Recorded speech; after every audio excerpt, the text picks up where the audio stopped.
the launch of Periscope and the rise of live streaming, all the new stuff from the F8 conference, and the Ellen Pao trial goes into jury deliberations. All that and more today on Crunchweek.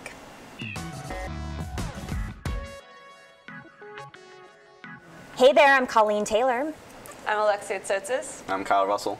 Okay, and this is an exciting Crunch Week because we are live streaming this as we speak. We have a live audience thanks to Anna with the iPhone and Periscope happening right now. This has been a huge week for live streaming. Alexia, you wrote about the launch of Periscope. What's going on? Timing is everything in consumer. It proves that if you get your time right, and timing is a confluence of different things. Like it actually relates to technology and the fact that broadband is faster, internet is faster, so you can actually, live streaming actually streams. I remember, I was there a couple years ago as well. I remember you'd click on a live stream link and the video would just never come in. Yeah. And then the cameras are a lot better on the phone, so it's not this like blurry image of Scoble somewhere, tracking people down to interview them. It's like HD, or it's not really HD, but it's like 2-second latency of a group of old men in a cafe in Italy singing over their coffee. That's what I can't believe when people who are normally very smart, and I like their opinions, I think they're very forward-thinking, but they talk about, oh, well, this was out 5 years ago and it didn't take off. It's, yeah, but having 10 million people have smartphones with a front-facing camera and Wi-Fi isn't the same as having 100 million people with high-definition screens, really beautiful cameras, and 4G everywhere. I think it's a really backwards way of looking at tech, and I don't think those people fully understand how, what is it? Moore's law works. I think people don't understand. It's the same thing as like people saying like VR was a thing in the 80s. It's like, yeah, but the mask went out this far from your face. It was a giant projection. The reality is so different. A lot of the same complaints that we heard about Twitter back, I guess 7-8 years ago when it first started to come out was that, oh, I'm not going to want to hear and see all of these people talking about what they ate for lunch and all of their mundane lives. Our lives are so mundane, all of this kind of stuff. And it's interesting, that's the exact same thing that people are saying about Meerkat and Periscope, that it's all this boring stuff and who cares. Things that people think are toys eventually end up becoming these huge platforms like Twitter, like Facebook, like Oculus. So this week was the F8 conference, 2 days jam-packed of Facebook news, and Kyle Russell was on the scene. Yeah, so day one was, depending on what you were looking for, maybe a little stale. It was a lot of stuff saying, look at all these things of, basically Facebook has figured out how to make money, we're figuring out how to make a stable platform that's growing outwards, so Facebook Messenger as a platform, so kind of taking the model of WeChat and Line. Basically the biggest platforms in Asia are building on top of messaging apps. And they're saying that hasn't been done here very well. The closest thing is like Path Talk to talk to businesses, and then some things embedded in like Line coming over here already. So one, there's apps. Other apps are going to be able to integrate inside of Facebook Messenger, so you can send GIFs using another app's functions. Sorry, I know. I knew I said I'd be quiet. Now in front of you, I'll always say GIFs, or GIFs. Okay, now I forget what you just said.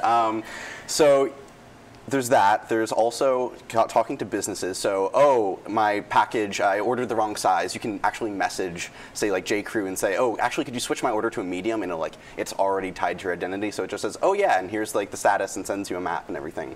Then there's Facebook embedded video, which I think is actually a lot bigger deal than even like we played it up as, because as we already know as a publication, Facebook video is huge. I mean, you put things there and it gets 10 times as many hits as it would on our own page, and then going out through normal channels, just because it's in the feed.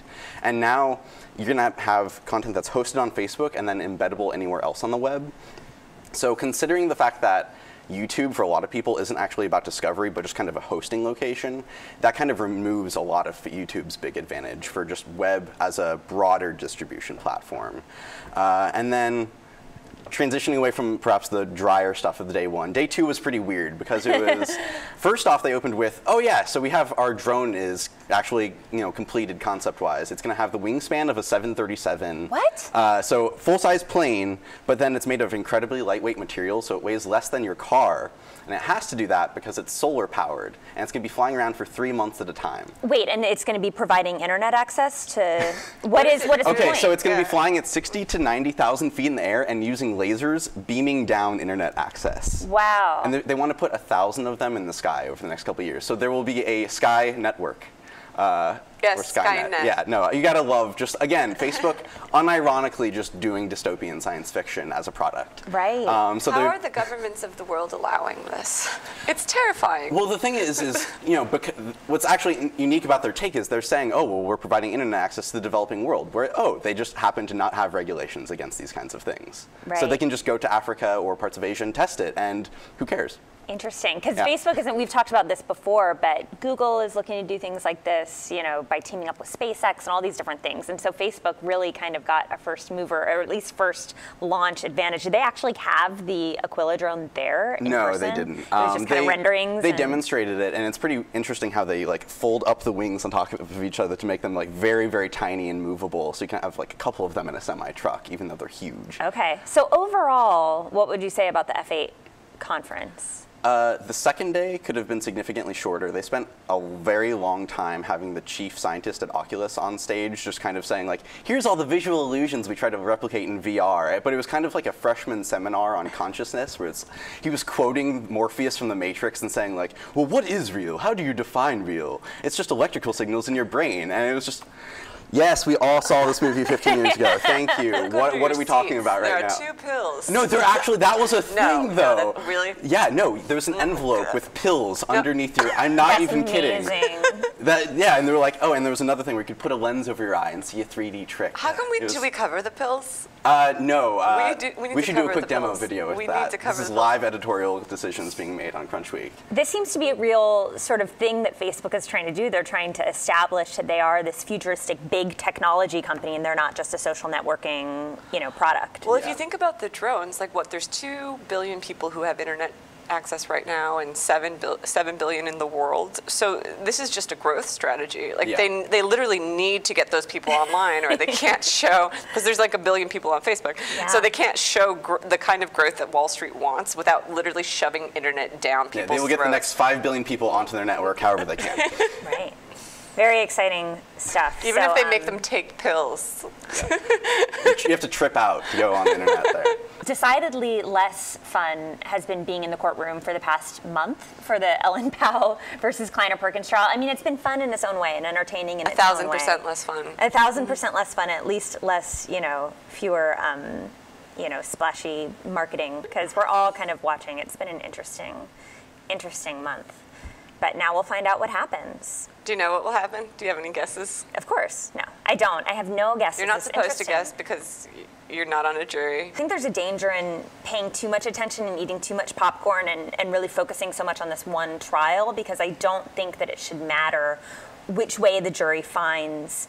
That doesn't mean that if they find that Ellen Pao, that her claims are unjust and that Kleiner Perkins is innocent completely throughout all of this, I still don't think that means that there's no problem for women in venture capital, or there's no problem for women in technology or business. I think that there's still, gender bias does exist, and it's important to have these conversations, but I think it's also important to not, look at this as symbolic of more than what it is. This is Ellen Pao versus Kleiner Perkins about a very specific situation, and, there are a lot of question marks around what really happened, and I don't think that we should put too much weight on this one situation.